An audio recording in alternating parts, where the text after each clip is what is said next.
Welcome to the Guardianly Real Scam Stories podcast. In this series, we take real scam stories that pop up in the news, and we act as your explainer, breaking them down so you can see exactly how these operations work under the hood, and more importantly, how to protect yourself. Today, we're diving deep into a really devastating, nearly $1,000 gig worker heist. It's this highly sophisticated trap that's literally targeting the exact people who keep our food delivery networks running every single day. So imagine this. You've been working hard for hours, navigating traffic, just trying to earn some extra cash. And suddenly, your phone rings. You pick it up and you hear, "Pull over to a safe area. This is DoorDash. We believe somebody has compromised your account." Now, this isn't just some hypothetical worst-case scenario. This was the exact, totally panic-inducing phone call a real driver named Daryl Morris received while he was right in the middle of a delivery run. And the caller? Well, they sounded completely professional. They told Daryl they were setting up this so-called firewall on his account to lock out the supposed hackers. To finalize this super-critical security measure, they just needed one little thing, a quick verification code that was being sent to Daryl's phone. Stressed out and obviously just wanting to secure his hard-earned cash, Daryl read the code right back to him. Okay, let's dive into this, because this is where the scam gets, honestly, incredibly clever. If you're sitting there wondering why Daryl believed the caller in the first place, it's because his phone's caller ID literally displayed the name of the delivery company. No weird numbers, no generic unknown caller. So how exactly did the scammer perfectly spoof that official corporate caller ID? To understand the trick, we've got to look at the scammer's prep work, which is actually shockingly simple. First, the scammer acts just like a normal customer and places a tiny real food order, maybe just some cheap fast food. Then, they just sit back and wait for the app to assign a delivery driver to that specific order. In this case, that unlucky driver was Daryl. And finally, the scammer uses the app's internal communication system to call the driver directly. Now, what's really fascinating and terrifying here is the complete contrast between the app's intention and reality.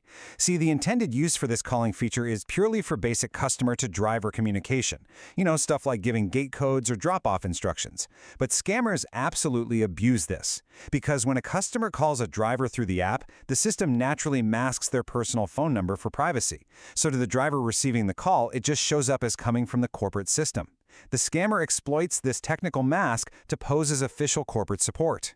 The second they get the driver on the line, the psychological manipulation kicks into high gear. They casually drop the driver's actual name, which, remember, they can easily see on their order tracking screen, to build instant, false trust. Then, they manufacture this intense false urgency by claiming a fraudulent payment method was just used. They even demand the driver pull over to a safe area, which frankly sounds super responsible, right? But it actually just serves to isolate the victim. And finally, they very casually ask the driver to verify their account email address. So the million-dollar question is, why do they even want that email address? Well, getting it triggers what we call two-factor authentication, or 2FA, phishing. The scammers actually don't know the driver's password, but once the driver verbally confirms their email over the phone, the scammer just hops over to the app's login page, types in that email, and hits Forgot Password. This system automatically sends a very real, very valid two-factor authentication code directly to the driver's phone. And this brilliantly illustrates the core deception of the entire heist. The scammer calmly tells the driver, "Hey, just read me that code so I can verify your account and set up a firewall." But the scammer's true action is completely malicious. They are actively resetting the driver's password right then and there. So when Daryl read that code over the phone, he unknowingly handed over the keys to his entire account. The scammers logged straight in and instantly changed his bank routing details to their own. The result for Daryl was absolutely heartbreaking. When payday finally rolled around, the money he had been grinding so hard to earn, it didn't hit his bank account. Nearly $1,000 of his delivery earnings had simply vanished. Because the payout method was quietly swapped out in the background, every single dollar Daryl made was routed directly into the scammer's bank account. It's just devastating. Now, there is a bit of a silver lining for Daryl. He tried working with the company, and eventually, after local news troubleshooter Diane Wilson from ABC 11 got involved and intervened, he was fully reimbursed for those lost funds. But listen, this isn't just about one driver losing a paycheck. This single individual crime is actually just a tiny piece of a massive, highly organized operation happening all over the country. To put the shocking scale of this threat into perspective, just look at this number, $733,000. That is the amount of cold, hard cash investigators recovered from just one scammer. Seriously. A man named David Smith was charged in connection to this exact gig worker scheme. When authorities raided his apartment, they found that staggering pile of money hidden away inside 5 different safes. We're talking about $1 million enterprise here, and it comes with deadly consequences. Authorities say Smith stole almost $1 million from delivery drivers over a 2-year period using this exact same script. And chillingly, the day before he was scheduled to appear in court, Smith was shot and killed in New York. I mean, this just goes to show how incredibly deep, organized, and truly dangerous the criminal networks running these seemingly simple phone scams really are.